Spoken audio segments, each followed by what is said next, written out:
নমস্কাৰ ৰাইজসকল, কামেশ্বৰ বড়ো চেনেলটোৰ পৰা সকলোকে স্বাগতম জনাইছোঁ। আজি পুনৰ এটা ব্লগ লৈ আহিছে। সেইটো হ'ল সকলোৱে গম পায় খেতিৰ বতৰ নহয় জানো। গতিকে সেয়েহে আমাৰো ঘৰত আজি কঠীয়া মাৰি আছে ফেমিলি আৰু লগতে হাজিৰা কেইজনমান। গতিকে ব্লগ তেন্তে দেখাম অলপ পথাৰলৈ, যাতে কঠীয়া মৰাখিনি অলপ আপোনালোকক অলপ দেখাবলৈ লৈছোঁ। ব্লগ তেন্তে চাই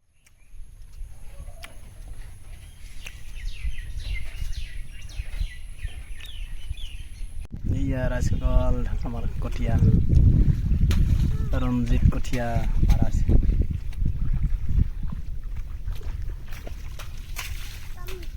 চাপৰ ইমান ওখ হোৱা নাই বাৰু।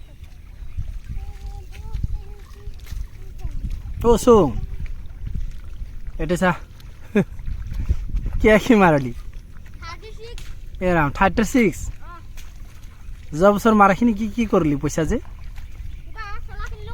চলা কিনলি আৰু এইবাৰ কি কৰিবি? সেনেকে কিনি লিবি হয়, কিতাপ বহীত কিনি লিবি। পিছত ৰূপেন তোৰ কিমান হ'ল? নহয়, আজি কঠীয়া মাৰা কিমান হ'ল? আজি কঠীয়া মাৰা কিমান হ'ল? 25। সঁচাৰে মিছাই নাই, সঁচা নাই মিছা নাই। 26 না? বা তেতিয়াহ'লে কিমান? 260 টকা হ'ল তোৰ ন? 260 টকা, 10 টকাকৈ নহয় জানো? তেতিয়াহ'লে হেৰি হ'বগৈ। হা?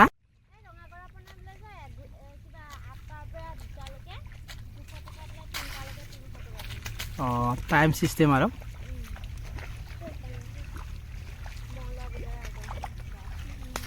মই 10 টকা আশী পিছ ন 5 টকা আশী বোলে।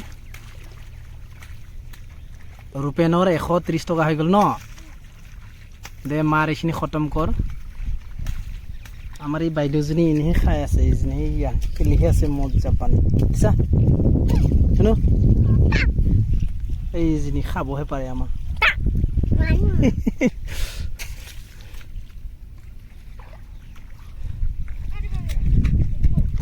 ইমান ধুনীয়া দেখিছে চা।